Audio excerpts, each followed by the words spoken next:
திருப்புவனத்தில் தமிழ்நாடு காவல்துறையால் அடித்து பச்சை படுகொலை செய்யப்பட்ட அஜித்குமாருக்கு நீதி வேண்டி தமிழக வெற்றி கழகம், தமிழக தற்கொலை கழகத்தினுடைய சார்பில் இன்றைக்கி சென்னையில் ஒரு ஆர்ப்பாட்டத்தை முன்னெடுத்திருக்கிறாங்க. விஜய் தலைமையில் நடக்கக்கூடிய முதல் ஆர்ப்பாட்டம் இது அப்படின்னு சொல்லலாம். இந்த ஆர்ப்பாட்டத்தில் பேசின விஜய் தொடங்கி ஆதவ் அர்ஜுனா மற்ற நபர்கள் இந்த ஆர்ப்பாட்டத்தில் நடந்த இன்ன பிற சேட்டைகள், அட்ராசிட்டிஸ் இதெல்லாம் குறித்து தான் நம்ம இதில் பேச இருக்கிறோம். அடிப்படையில் அவருடைய நோக்கம் சரியானது. ஆனால் இவர்கள் அந்த ஆர்ப்பாட்டத்தை உளமாற நடத்தினாங்களானா இல்லை, வெறும் அரசியலுக்காக நடத்தி இன்றைக்கு அம்பலப்பட்டிருக்கிறாங்க. அது பெரிய ட்ரோல் மெட்டீரியலாக மாறி நிற்கிறது. தமிழக வெற்றி கழகம் அப்படின்னு சொல்லாமல் தமிழக தற்கொலை கழகம் ஏன் சொன்ன அப்படின்றத இந்த வீடியோவினுடைய நிறைவு பகுதியில் நீங்கள் தெரிஞ்சுப்பீங்க. முதலாவதாக, ஒரு ஆர்ப்பாட்டம் நடக்குது அப்படின்னா குறைந்தபட்சம் ஒரு 2 மணி நேரம் 3 மணி நேரம் நடக்கும். அரசியல் கட்சி நடத்துனாங்கன்னா ஒரு ஆர்ப்பாட்டத்தினுடைய நோக்கம் என்ன, எதற்காக இந்த ஆர்ப்பாட்டம், இந்த ஆர்ப்பாட்டத்தினுடைய கோரிக்கை என்ன அப்படின்றத விலாவரியாக விளக்கி பேசுவாங்க. ஆனால் இந்த ஆர்ப்பாட்டத்தில் பார்த்துக்கிட்டோம்னா அப்படி எந்த ஒரு சப்ஜெக்டையும் பேசுனதாக தெரியல. அதிகபட்சம் பேசுனதே 10 நிமிஷம் தான் விஜய் பேசுனது. அப்போ மற்ற ஆதவ் அர்ஜுனா இருக்கட்டும், நிர்மல்குமார் இருக்கட்டும், மற்ற ஐஆர்எஸ் இவரெல்லாம் பேசுனது எல்லாமே 1 நிமிஷம் 2 நிமிஷம் இப்படி தான் பேசுகிறாங்க. ஏன்னா அதுக்கு மேலே பேசுகிறதுக்கு ஸ்டஃப் இல்லை.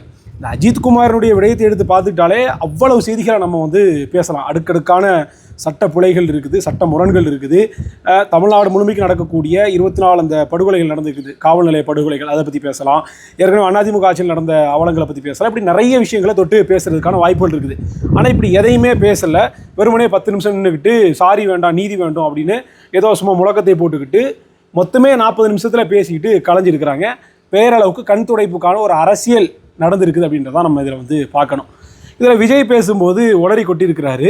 நீங்கள் பார்த்தீங்கன்னா தெரியும், விஜயனுடைய பேச்சு அப்படின்றது எவ்வளோ செயற்கையானது.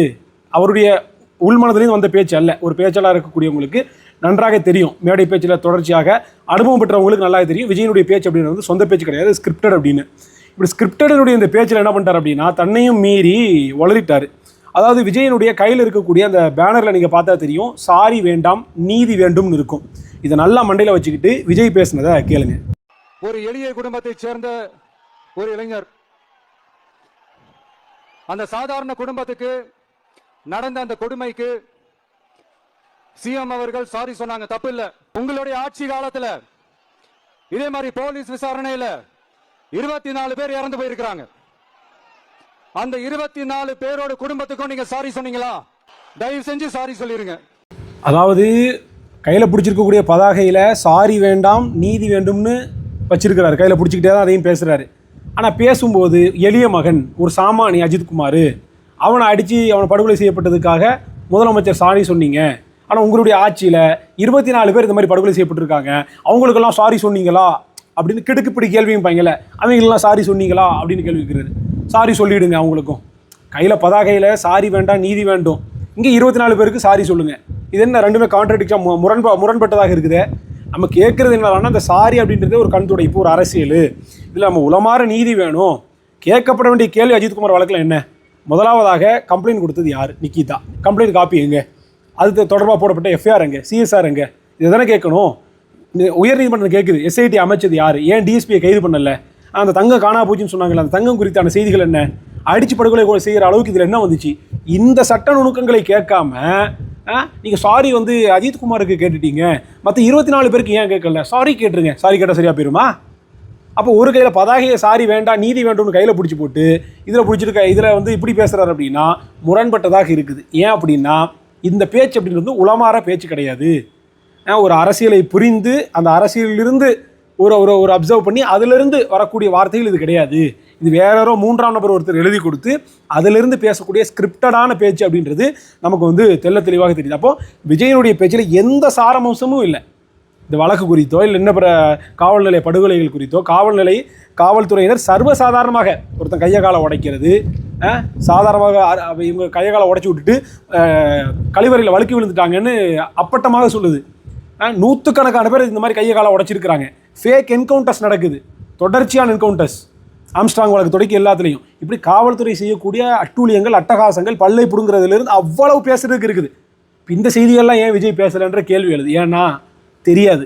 இப்போ விஜய் தான் இப்படி பேசுகிறாரு, மற்றவங்களாம் சரியாக பேசுனாங்களான்னா அதுவும் கிடையாது. ஆதவ் அர்ஜுனா பேசுகிறாரு, அவருமே உளறி கொட்டியிருக்கிறாரு. அந்த பேச்சுமே ஸ்கிரிப்டட் தான். இதில் மேடையில் பேசின யாருடைய பேச்சும் சொந்த பேச்சு கிடையாது, இன்னொரு ஆள் எழுதி கொடுத்ததான். சரி, அந்த எழுதி கொடுத்த பேச்சையாவது ஒழுங்கா பேசுறாங்களான்னா பேசல. ஆதவ அர்ஜுனாவும் வளரி கொட்டிருக்கிறாரு. அதை கேளுங்க. அதுக்கான உடைய ஆர்ப்பாட்டம் தான் இன்று மாண்புமிகு முதலமைச்சர் அவர்களே, ஒவ்வொரு அரசு கொலைகளும் ஒரு நியாயம் இருக்கிறது, ஒவ்வொரு அரசு கொலைகளும் ஒரு நியாயம் இருக்கிறது, ஒரு நியாயம் இருக்கிறது. மாண்புமிகு முதலமைச்சர் அவர்களே, ஒவ்வொரு அரசு கொலைகளும் ஒரு நியாயம் இருக்கிறது. என்ன நியாயம் இருக்கிறது? ஒவ்வொரு அரசு கொலைகளும் அநியாயமானது அப்படின்னு சொல்றதுக்கு பதிலாக நியாயம் இருக்கிறது. இவர் பொலிட்டிக்கல் ஸ்ட்ராட்டஜிஸ்ட், இந்தியாவிலே டாப் மோஸ்ட் அந்த ஐபேக் டீம் யார்? பிரசாந்த் கிஷோரோட வேலை செஞ்சவர் இவர். இவர் தான் விசிகாவுக்கு வந்து இந்த மது ஒழிப்பு மாநாடெல்லாம் பண்ணி இதெல்லாம் பண்ணவர் இவர். இப்போ ஏற்பட்ட இந்த ஆதவ அர்ஜுனா இந்த இப்போ பார்த்தீங்கன்னா நீங்கள் இன்டர்வியூலாம் பார்த்தீங்கன்னா இந்த மாதிரி பேனா எடுத்துப்பாப்பில் இப்படி நச்சு விட்டுட்டு இப்படியே உட்காந்து தான் பேசுவாப்பில். பெரிய இது மாதிரி ஒன்றும் கிடையாது. வெட்டி காசு இருக்குது. லாட்ரி மாட்டின்ற ஒரு பெரும் பண முதலையினுடைய மருமகன். இதை தாண்டி ஆதவ அர்ஜுனாக்கு என்ன தெரியும் அரசியலை பற்றி? சாதாரண ஒரு மேட்ரு. இதுக்கு பெரிய சித்தாந்த புரிதலோ இல்லை ஒன்றுதோ சாதாரணமாக பத்திரிக்கை படிக்கக்கூடிய ஒரு சாமானிய இந்த வழக்கில் என்னென்னன்றது தெளிவாக சொல்லுவான். அப்படி எந்தவித ஒரு இதுவும் இல்லாமல் விஜயிலிருந்து ஆதவ அர்ஜுனாலிருந்து அத்தனை பேரும் இந்த மாதிரி உளறி கொட்டி ஒரு நியாயம் இருக்கிறது அப்படின்னு பேசக்கூடிய காட்சிகளை தான் நம்ம வந்து பார்க்குறோம். அப்போ இன்றைக்கி ஆர்ப்பாட்டம் அப்படின்றது வந்து சிரிப்பாக சிரிச்சிருக்குது.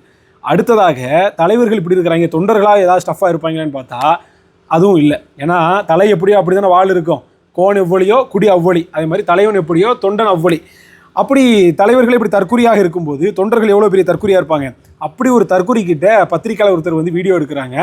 நீங்கள் ஒரு 30 வினாடி, வெறும் 30 வினாடி இதை பார்த்துட்டு நீங்கள் சிரிக்காமல் இருந்தீங்கன்னா உங்களுக்கு லைஃப் டைம் செட்டில்மெண்ட்டு. கேளுங்க. நான் வந்து என்னோட ஃபேன்ஸ் வந்து அல்லு அர்ஜுன், ராம் சரண், தாவேக்கால நான் நம்பர் ஆஃப் தி லீடர் மாதிரி ஆகிறதுக்கு முடிவு எடுத்துக்கொண்டிருக்கிறேன். தமிழ்நாடு அரசு தலைமைச் செயலகம், ribbon building, high court judge, lawyer of the advocate அனுபவம் பட்டு விட்டேன். அது தெரியல மேடம், இது எல்லாருக்கும் பொதுவாக கொடுத்துருக்காங்க, அதனால நான் என் கையில் வாங்கியிருக்கேன். பொதுவாக கொடுத்துருக்காங்க இன்ஸ்ட்ரக்ஷன். இல்லை, எதுக்கு ஆர்ப்பாட்டத்துக்கு வந்திருக்கேன்னு கேட்டால் குறைந்தபட்சம் இந்த மாதிரி அதிலே எழுதியிருக்குது, ஜஸ்டிஸ் ஃபார் அஜித் குமார்னு போட்டிருக்குது. இந்த மாதிரி அஜித் குமாரோ படுகொலை செய்யப்பட்டாங்க, அவங்களுக்கு நீதி கேட்டு நாங்கள் ஆர்ப்பாட்டம் பண்ணுறோன்னா முடிஞ்சு போச்சு. அதை விட்டு போட்டு லாயரு, தலைமைச் செயலகம், high court, advocate, leader of the member of the யாரா நீங்கள்? அடே, நீங்களாம் அரசியலுக்கு வரல, உங்களுக்குலாம் கட்சி ஆரம்பிகள் யார் கவலைப்பட்டது, யார் வருத்தப்பட்டது? தமிழ்நாட்டினுடைய சாபக்கேடுகள்ரா.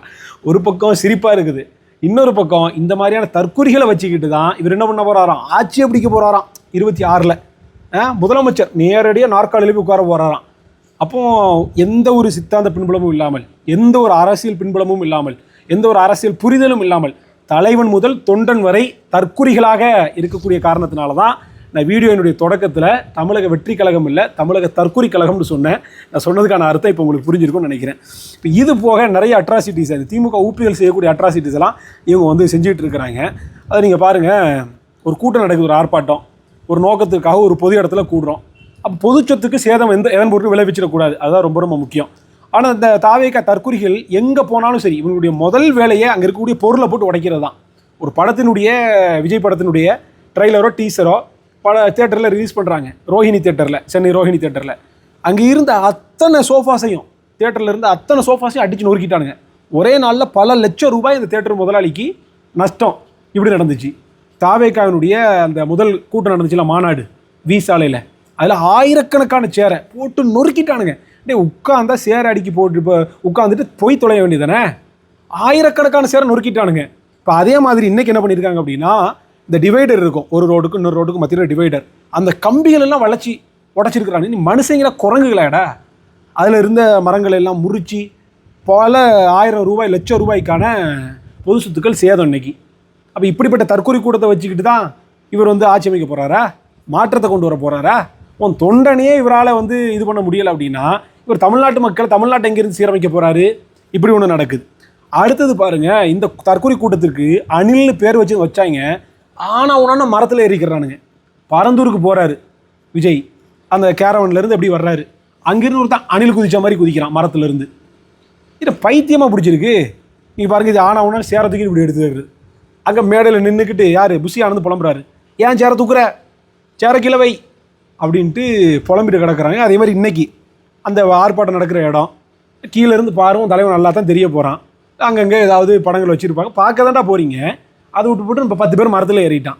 இன்றைக்கி ஒரே மரத்தில் இருந்து இறங்குன்னு அவங்க கூட போராட்டம். அதாவது ஒரு நோக்கத்திற்காக அஜித்குமாருக்கு நீதி வேண்டி ஒரு ஆர்ப்பாட்டம் நடக்குது. அந்த ஆர்ப்பாட்டத்துக்கு வந்தோம்னா இவனை மரத்திலிருந்து இறங்க வைக்கிறது பெரிய ஆர்ப்பாட்டமாக இருக்குது. அப்படிப்பட்ட தற்கொலைகளை இந்த அணில் கும்பலை மேலே நின்றுக்கிட்டு அதோட பெரிய ஆர்ப்பாட்டம் போராட்டமாக இன்றைக்கி முடிஞ்சிடப்போ ஆர்ப்பாட்டத்துக்குள்ளே ஆர்ப்பாட்டம் நடந்தது தான் நம்ம வந்து பார்க்க முடியும். அதே மாதிரி கட்சிக்காக கொடிக்கம்பம் நட்டியிருக்கிறாங்க. ஒரு 150 கொடிக்கம்பங்கள் இரும்பு அந்த பைப்பில் வந்து நட்டியிருப்பாங்க. கூட்டம் முடிஞ்சு போகும்போது 50 கொடிக்கம்பங்க காணோம், எங்கே போச்சுன்னு தெரியல. இது திமுக ஊப்பிகள் தான் இந்த வேலைகளை வந்து பார்ப்பாங்க. வாழைக்கொலையை சுருட்டிட்டு போகிறது, அங்கே இருக்கக்கூடிய இளநியை பறிச்சுட்டு போகிறது, இந்த மாதிரியான திருட்டு கும்பல் வேலைகள்லாம் அவங்க தான் பார்ப்பானுங்க. இது அந்த மாதிரியான வேலைகள் இவனுங்களும் பார்த்துருக்கானுங்க. ஒரு கட்சியினுடைய கொடிக்கம்பம் எப்படி காணாமல் போகும்? யாருனால காணாமல் போகும்? அப்போ இவங்ககிட்ட சுய ஒழுக்கம் இருக்குதா? அப்போ எந்த ஒன்றும் கிடையாது. இப்படி தற்குறியான கூட்டத்தை வச்சுக்கிட்டு இது இப்படி 50 கொடிக்கம்பலை காணோம், மற்ற ஒரு கொடிக்கம்பலாம் அப்படி வளைச்சி நொறுக்கி வச்சுருக்கானுங்க. ஒரு இரும்பு பைப்பை நொறுக்குறானுங்க அப்படின்னா இவனுக்கு எந்த அளவுக்கு பைத்தியக்காரங்களில் இருப்பானுங்க. அப்படி இவனுங்களை வச்சு கட்சிக்கும் பிரயோஜனம் கிடையாது, தமிழ்நாட்டுக்கும் பிரயோஜனம் கிடையாது, இந்த கட்சியை வச்சு யாருக்கும் பிரயோஜனமும் கிடையாது. அப்போ விளம்பரத்துக்கு ஒரு ஆர்ப்பாட்டம் இன்றைக்கி வந்து அரங்கேறி இருக்கிறது. இப்போ இதில் வந்து தமிழ்நாடு முழுமைக்கும் அந்த 24 குடும்பங்கள் பாதிக்கப்பட்டுச்சுல, படுகொலைகள் நடந்திருக்குது. அந்த குடும்பங்களை எல்லாம் இன்றைக்கி மேடை ஏற்றி தான் இந்த ஆர்ப்பாட்டம் வந்து நடந்திருக்குது. விஜய் எவ்வளோ பெரிய கொடை வள்ளல்ன்றதை பார்த்துக்கோங்க. பாதிக்கப்பட்ட குடும்பம் ஒரு உயிர் போயிருக்குது. விஜய்கிட்ட காசு இல்லையா? ஆதவர்ஜினாட்ட காசு இல்லையா? எத்தனை லட்சம் கோடிகளுக்கு 1000 கோடிகளுக்கு அதிபதிகளாக இருக்காங்க. சிந்திச்சு பாருங்கள். ஜனநாயகன் படம் விஜய் நடிக்கக்கூடிய இந்த லேட்டஸ்டான இந்த படம், இந்த படத்துக்கான சம்பளம் மட்டும் விஜய்க்கு மட்டும் 250 கோடி ரூபான்னு செய்திகள் வருது. ஒரு படத்துக்கு 250 கோடி. ஆனால் விஜய் இந்த பாதிக்கப்பட்ட அப்பாவி மக்களுக்கு அந்த குடும்பத்துக்கு கொடுத்த நிவாரணம் எவ்வளோ தெரியுமா? ஒரு குடும்பத்துக்கு 25,000 ரூபா. எவ்வளோ பெரிய தொகை! அஜித்குமாரனுடைய இழப்புக்கு அவங்க அம்மா கிட்ட விஜய் கொடுத்த பணம் எவ்வளோ தெரியுமா? வெறும் 2 லட்சம் ரூபா. நாம் தமிழர் கட்சி பிச்சை எடுத்துக்கிட்டு இருக்கிறோம், காசே இல்லை, மக்கள்கிட்ட உண்டியல் குலுக்கி கஷ்டப்பட்டு சேர்த்து இப்படி பண்ணிகிட்டு இருக்கிறோம். ஆனால் அந்த நாம் தமிழர் கட்சி அதனுடைய தலைமை ஒருங்கிணைப்பாளர் அண்ணன் சீமான் அஜித்குமாரனுடைய குடும்பத்திற்கு இழப்பீட்டாக 5 லட்ச ரூபா கொடுத்துருக்காரு. ஆனால் சீமானால் 5 லட்ச ரூபா கொடுக்க முடியும் அப்படின்னா சாதாரணமாக விஜய்னால் ஒரு 50 லட்ச ரூபா கொடுக்க முடியும். அரசாங்கமே 5 லட்ச ரூபா தானே கொடுக்குது. அப்போ விஜய் எங்கேருந்து போட்டு சொல்ல? அப்போது என்ன சொல்லுவாங்க, நம்ம ஊர் பக்கம் சொல்லுவாங்கல்ல, பணம் இருக்கிறவனுக்கு மனம் இல்லை, மனம் இருக்கிறவங்க கிட்ட பணம் இல்லை அப்படின்னு. அதுக்கு இது ரொம்ப பொருத்தமாக இருக்குது. அப்போ வெறும் 25,000 ரூபாய் அந்த மக்களுக்கு கொடுத்து ஆனால் ஒரு 1 லட்ச ரூபா கொடுக்க முடியாதா? அப்போ அவ்வளவு சில்லற காசு அவங்களுக்குலாம் வெளிப்படையாக சொல்லணும்னா அதை பாக்கெட் மணி ஒரு 1 லட்ச ரூபான்றதெல்லாம். அப்போ அதை கூட செய்ய முடியாமல் ஒரு நாடகத்தை அரங்கேற்றிருக்கிறார்கள். அந்த நாடகம் இன்றைக்கு வந்து அம்பலப்பட்டிருக்கிறது. இது தமிழக வெற்றி கழகம் அல்ல, தமிழக தற்கொலை கழகம் அப்படின்றது இது மூலியமாக மீண்டும் வந்து நிரூபணமாகியிருக்கு.